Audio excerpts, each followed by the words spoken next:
नमस्कार, स्वागत है आप सभी का मैथ्स विद मनोज पे। अभी कुछ क्लासों से हम टाइप्स ऑफ फंक्शन पढ़ रहे थे, जो बेसिक्स था एक्सरसाइज 2.3 का।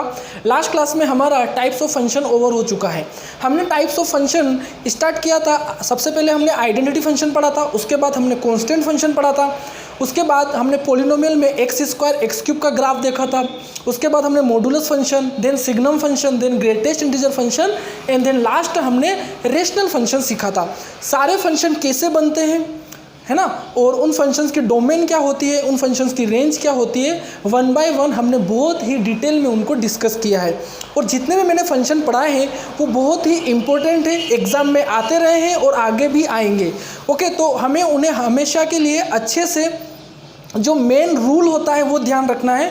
अगर आपको रूल पता है फंक्शन का, देन आप उसको आराम से बना पाएंगे। 2-3 पॉजिटिव वैल्यू लेके, नेगेटिव वैल्यू लेके और जीरो पे चेक करके आप आराम से उसको ड्रॉ कर पाएंगे। जब आपका ग्राफ बन जाता है तो आपको डोमेन और रेंज भी वहाँ से पता चल जाता है। तो मेन आपको उस फंक्शन का रूल पता होना चाहिए। अगर आपको रूल पता है देन आप उस फंक्शन को आसानी से ड्रॉ करके डोमेन और रेंज बता पाएंगे। ओके, तो टाइप्स ऑफ फंक्शन हमारे ओवर हो चुके हैं। एक लास्ट कंसेप्ट बचा हुआ है एक्सरसाइज 2.3 का, जो कि है algebra of real function. Okay, तो इसको भी देख लेते हैं, फिर एक्सरसाइज 2.3 को डिस्कस करेंगे। अगर आपको कोई दो फंक्शन एफ और जी दिए हुए हो, है ना, एफ एक्स और जी एक्स करके दो फंक्शन आपको दिए गए हैं, तो अगर आपको क्वेश्चन में पूछा जाए कि एफ प्लस जी क्या होगा, तो आप एफ एक्स प्लस जी एक्स कर देंगे। ओके, एफ प्लस जी एक्स का मतलब है कि आप इसको एक्स का अंदर मल्टीप्लाई करना, that means F x plus ji x. और वो एक्स है वो इन एफ और जी के, जो एक्स इनके डोमेन से बिलोंग करेगा। ओके, एफ माइनस जी एक्स क्या होगा, एफ ऑफ एक्स, है ना, अंदर multiply, then minus g of x, और ये जो एक्स होगा वो भी कैपिटल एक्स से बिलोंग करेगा। अगर कोई दो function F into G x किया हुआ है, उसका मतलब है कि उसका F X into G x होगा। ओके, और यहाँ पे एफ बाई जी और यहाँ पे एक्स किया हुआ है, मतलब f of x divide by ji x होगा, और एक्स कैपिटल एक्स से बिलोंग करेगा। और मैंने बताया कि एक रेशनल टाइप का फंक्शन है, तो रेशनल टाइप के फंक्शन में कंडीशन होती है कि डिनोमिनेटर जीरो नहीं होना चाहिए। ओके, तो क्या बताया कि कोई दो फंक्शन दिए गए हो एफ और जी, जो कि डिफाइंड हो, तो अगर आपसे एफ प्लस जी पूछा है तो आप एफ एक्स प्लस जी एक्स निकालेंगे। एफ माइनस जी एक्स पूछा है, that means F X minus ji X निकालेंगे। एफ इंटू जी एक्स पूछा है, that means F X into G X निकालेंगे। एफ बाई जी एक्स पूछा है, मतलब F X upon G X निकालेंगे। कंडीशन है कि जी एक्स जीरो नहीं होना चाहिए। अभी इसके ऊपर मैं आपको एक एग्जाम्पल सोल्व करके बता दूंगा, देन आपको ये अच्छे से क्लियर हो जाएगा। अभी आप इसको नोट करो।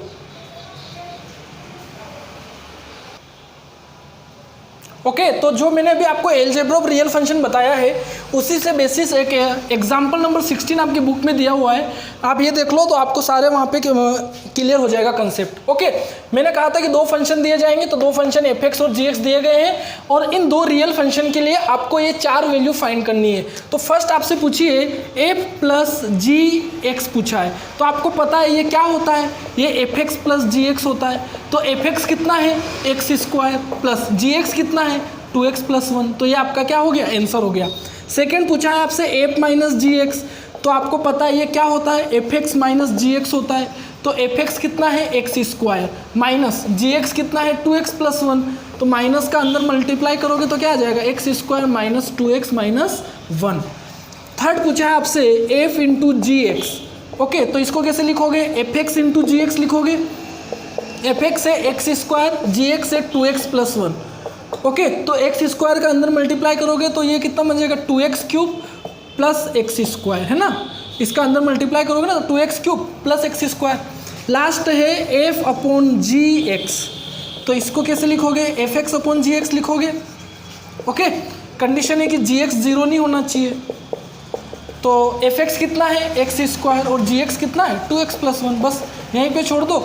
और ये जीरो नहीं होना चाहिए, मतलब 2x plus 1 not equal to zero, that means x is not equal to minus 1/2। Okay, इसको सोल्व करोगे तो माइनस 1 उधर जाएगा और 2 को डिवाइड कर दोगे, तो x माइनस 1/2 नहीं होना चाहिए। क्यों नहीं होना चाहिए, यहाँ देखो ना, आप अगर माइनस 1/2 यहाँ रख रहे हो तो ये -1 + 1 डिनोमिनेटर में अगर 0 आ रहा है, डिनोमिनेटर में 0 आ रहा है तो फंक्शन डिफाइंड ही नहीं होगा, इसलिए वो 0 नहीं होना चाहिए, उसको छोड़ के बाकी वैल्यू हो सकता है। ओके, तो ऐसे अलजेब्रा ऑफ फंक्शन कंसेप्ट का ऐसे हम यूज़ करते हैं, बहुत ही ईजी कंसेप्ट है। एग्जाम्पल नंबर 17, ये 16 था, एग्जाम्पल नंबर 17 भी बिल्कुल ऐसा ही है, उसमें f(x) और g(x) दो अलग फंक्शन दिए गए हैं, तो वो आपका होमवर्क है, उसको आप सोल्व करेंगे।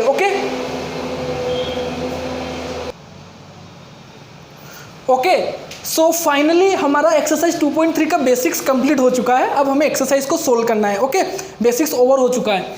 सो देखिए, क्वेश्चन नंबर 1 है, एक्सरसाइज 2.3 सॉल्यूशन का क्वेश्चन नंबर 1 है कि which of the following relations are function. 3 relation दिए गए हैं, ये फंक्शन है या नहीं आपको चेक करना है, और आपको अपने जो भी आपका आंसर आता है यस और नो, आपको रीज़न भी देना है।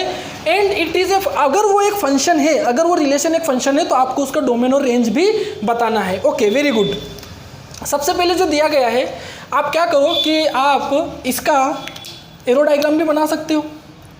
अच्छा, मैं आपको रिवाइज करवा देता हूँ कि एक रिलेशन फंक्शन कब बनता है। मैंने 2 तरीके बताए थे। क्या बताए थे कि अगर आपके एक रिलेशन फंक्शन कब बनता है, जब आपके पास अगर 2 सेट हो, तो अगर ए और बी 2 सेट है, तो सेट ए के जितने भी एलिमेंट है उन सबकी एक यूनिक इमेज किस में होना चाहिए, सेट बी में। Every element of set A has one and only one image in set B. क्या बताया कि every element of set A has one and only one image in set B, then वो एक function होगा। एक other words में मैंने बताया था, क्या बताया था कि डोमेन इज इक्वल टू ए होना चाहिए, है ना। आप डोमेन लिख लो, वो सेट ए के इक्वल आ रहा है क्या, एक तो वो चेक कर लो, और ऑर्डर्ड पेयर देख लो कि किन्हीं भी 2 ऑर्डर्ड पेयर का फर्स्ट एलिमेंट सेम नहीं होना चाहिए, आप उससे भी चेक कर सकते हो। तो मैं आपको दोनों तरीके से बता दूंगा। सबसे पहले तो जो फर्स्ट एलिमेंट होंगे वो सेट ए से, आप मान लो कि 2 सेट ए और बी होंगे, है ना, तो ए सेट में कौन से एलिमेंट होंगे, जो ऑर्डर्ड पेयर के जो फर्स्ट एलिमेंट होंगे, तो 2, 5, 8, 11, 14 और 17, और सेकेंड सेट बी के जो ऑर्डर्ड पेयर के सेकेंड एलिमेंट होंगे, तो इन सब में तो 1 है। अब 2 की इमेज 1 से बन रही है, 2 की 5 की 1 से, 8 की 1 से, 11 की 1 से, 14 की 1 से, 17 की 1 से। तो देखो, every element of set A has one and only one image in set B. देखो, 2 की भी एक ही इमेज बन रही है, 5 की भी एक ही इमेज है, 8 की भी एक ही इमेज है, तो सेट ए के जितने भी एलिमेंट है उन सबकी एक इमेज बन रही है। किस में बन रही है, सेट बी में बन रही है, मतलब यूनिक इमेज बन रही है। तो क्या बोलोगे, yes it is a function, yes it is a function because every element of set A has one and only one image in set B। Okay, एक रीजन आप दूसरा रीजन भी दे सकते हो। क्या दे सकते हो कि yes it is a function, है ना, मैंने तो ये रीज़न दिया, आप दूसरा भी दे सकते हो। क्या लिख सकते हो कि yes it is a function because no 2 ordered pair have same first element. देखो, ऑर्डर्ड पेयर का फर्स्ट एलिमेंट देखो कहीं पे सेम आ रहा है क्या, नहीं आ रहा है। आप यहाँ बिना एरो डायग्राम के भी चेक कर सकते हो। क्या रीज़न दोगे कि yes it is a function because no 2 ordered pair have same first element, तो ये एक फंक्शन होगा।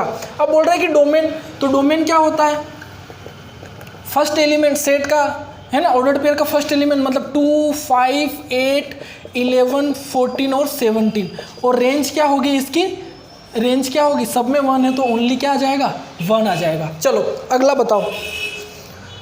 अगला इस बार हम बिना एरो डायग्राम के करते हैं, है ना। तो हम चेक करेंगे कि क्या सारे ऑर्डर्ड पेयर चेक कर लेते हैं, क्या इनका फर्स्ट एलिमेंट सेम है, क्या किन्हीं भी 2 ऑर्डर्ड पेयर का फर्स्ट एलिमेंट सेम है क्या, नहीं है। तो क्या लिखेंगे, yes it is A function, yes it is a function because no 2 ordered pair have same first element। Okay, और अगर आपको एरो डायग्राम से बनाना है तो वो मैंने आपको बता दिया है ना, मैं दोनों तरीके से बता देता हूँ। So yes it is a function because no 2 ordered pair have same first element, तो एक फंक्शन होगा। इसका डोमेन क्या होगा, इसका डोमेन क्या होगा, 2, 4 रिलेशन के जो रिलेशन होता है उसमें जो ऑर्डर्ड पेयर होता है उनका फर्स्ट एलिमेंट डोमेन होता है ना, 2, 4, 6, 8, 10, 12 और 14, और रेंज क्या होगी इसकी, ऑर्डर्ड पेयर के सेकेंड एलिमेंट, मतलब 1, 2, 3, 4, 5, 6 और 7। ओके, ये रेंज होगी। चलो अगला बताओ। देखो अब देखो, नो टू ऑर्डर्ड पेयर है सेम फर्स्ट एलिमेंट। अब यहाँ पे जो दो ऑर्डर्ड पेयर है इनका देखो फर्स्ट एलिमेंट सेम है, तो क्या ये एक फंक्शन है? क्या क्या लिखोगे? No, no it is not a function. No it is not a function because two ordered pair have same first element. Because two ordered pair have same first element. Because two ordered pair have same first element, इसलिए ये एक function नहीं है। और function नहीं है तो domain और रेंज नहीं बतानी। उसने बोला है कि जब फंक्शन हो तब डोमेन और रेंज बताना। ओके, तो this is all about question number 1। इसको नोट डाउन कर लो।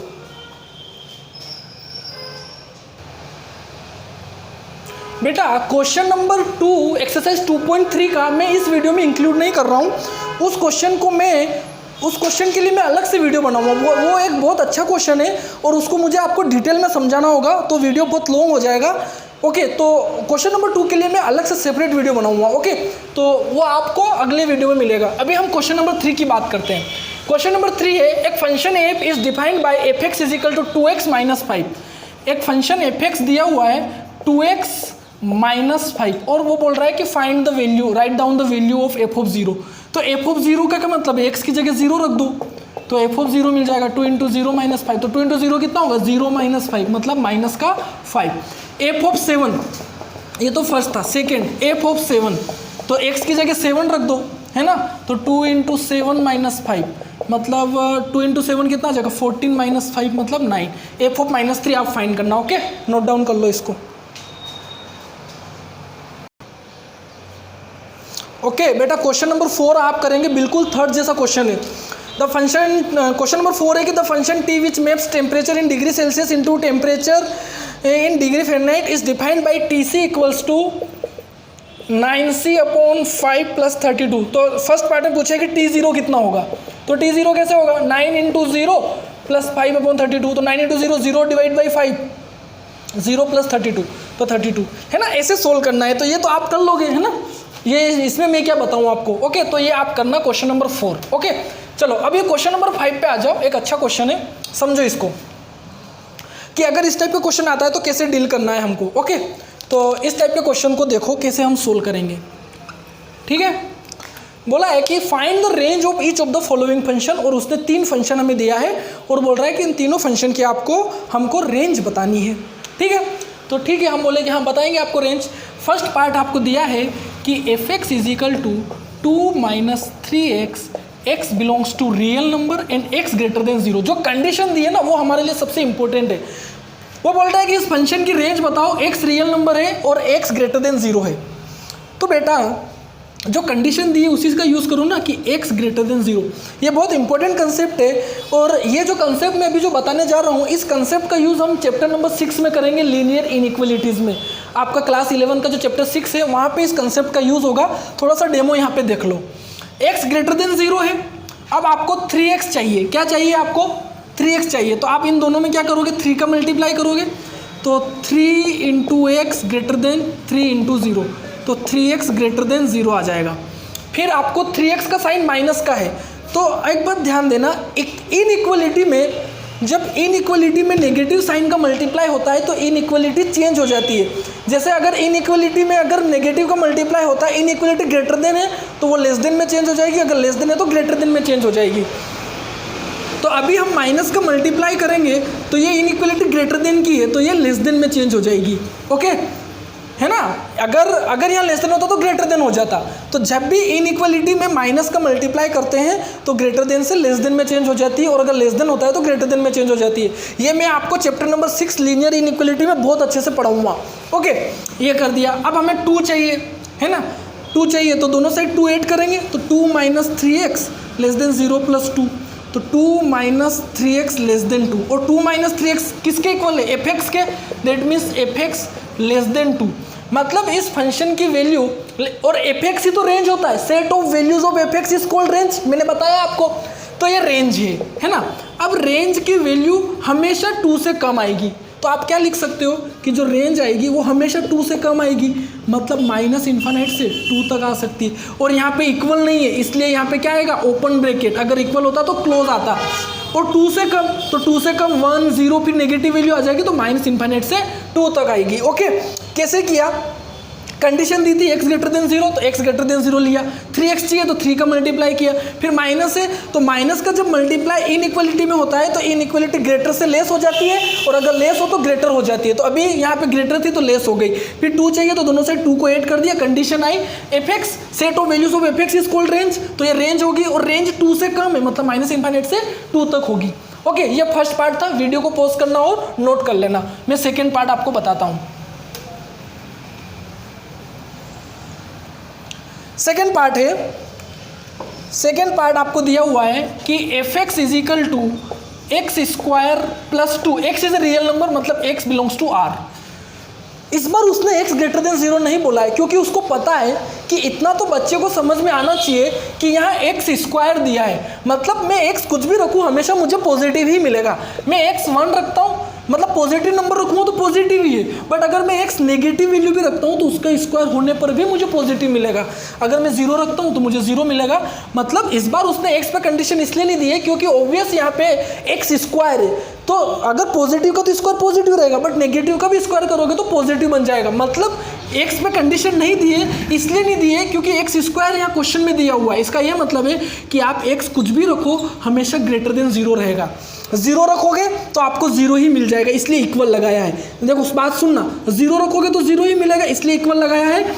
0 से बड़ी वैल्यू रखोगे, मतलब पॉजिटिव रखोगे तो पॉजिटिव ही मिलेगी, और नेगेटिव भी रखोगे तो भी पॉजिटिव मिलेगा। मतलब x हमेशा ग्रेटर देन और इक्वल टू एक्स स्क्वायर हमेशा ग्रेटर देन और इक्वल टू 0 आएगा। इसका क्या मतलब है कि अगर एक्स स्क्वायर को 0 रखोगे तो 0 मिल जाएगा, इसलिए इक्वलिटी का साइन लगा, इक्वल लगा। और एक्स स्क्वायर की वैल्यू अगर आप और भी रखते हो, नेगेटिव भी रखते हो, तो भी वो हमेशा 0 से बड़ी ही आएगी, मतलब पॉजिटिव ही आएगी। ये काम हो गया। अब हमें +2 चाहिए, तो आप दोनों साइड +2 कर दो, तो एक्स स्क्वायर +2 0 +2, तो ये एक्स स्क्वायर +2 किसके इक्वल है, f(x) के, मतलब f(x) greater than equal to 2, मतलब और f(x) set of values of f(x) is called range, तो ये रेंज है। अब रेंज की वैल्यू ग्रेटर देन और इक्वल टू 2 है, इसका क्या मतलब हुआ कि वैल्यू 2 आ सकती है और उससे बड़ी आएगी, तो इक्वल का साइन आएगा, इक्वलिटी है तो क्लोज इंटरवल आएगा। 2 आ सकती है और उससे बड़ी तो कहाँ तक आ सकती है, इन्फानाइट तक, प्लस इन्फानाइट तक आ सकती है। और इन्फानाइट पे कभी भी क्लोज इंटरवल नहीं आता, हमेशा ओपन इंटरवल आता है ना। माइनस इन्फानाइट और प्लस इन्फानाइट पे हमेशा ओपन इंटरवल आता है, क्लोज नहीं आता, क्योंकि हमें नहीं पता कि इन्फानाइट कहाँ है, जितना सोच सकते हैं उससे भी ज़्यादा होता है, इसलिए हमेशा ओपन इंटरवल आता है। ओके, तो ये पार्ट 2 था इसका, इसको नोट कर लेना है ना वीडियो को पॉज करके। मैं इसका थर्ड पार्ट बताता हूँ आपको। थर्ड पार्ट तो बहुत ईजी है, थर्ड पार्ट में कुछ है ही नहीं वैसे देखा जाए तो। बोल रहा है कि f(x) is equal to x है और x रियल नंबर है। अब आप मुझे बताओ, जो भी आप x रखोगे आपको वही f(x) मिलेगा, है ना। तो आप x यहाँ रियल नंबर रख रहे हो तो f(x) भी आपको रियल नंबर मिलेगा, तो f(x) क्या आएगा, f(x) भी x ही आएगा, मतलब और जो x रखोगे आपको f(x) वही मिलेगा, मतलब f(x) आपको रियल नंबर मिलेगा, मतलब रेंज इसकी क्या होगी, रियल नंबर, मतलब आप R लिख सकते हो सिंपली। ओके, तो ये क्वेश्चन नंबर 5 के तीनों पार्ट हमने यहाँ पे देख लिए। ओके, तो अब इस एक्सरसाइज 2.3 का सिर्फ एक क्वेश्चन बचा हुआ, क्वेश्चन नंबर 2, उसको मैं अच्छे से आपको एक अलग सेपरेट वीडियो बना के सोल्व करके बताऊंगा, वो एक अच्छा क्वेश्चन है। ओके, तो यहाँ तक आप अपना वर्क कंप्लीट करके रखें, और वीडियो अच्छा लगा हो, कुछ नया सीखा हो तो वीडियो को ज़रूर लाइक करें और चैनल को सब्सक्राइब करें। ओके, मिलते हैं कल, तब तक अपना ध्यान रखें और हमेशा खुश रहे। Okay, bye.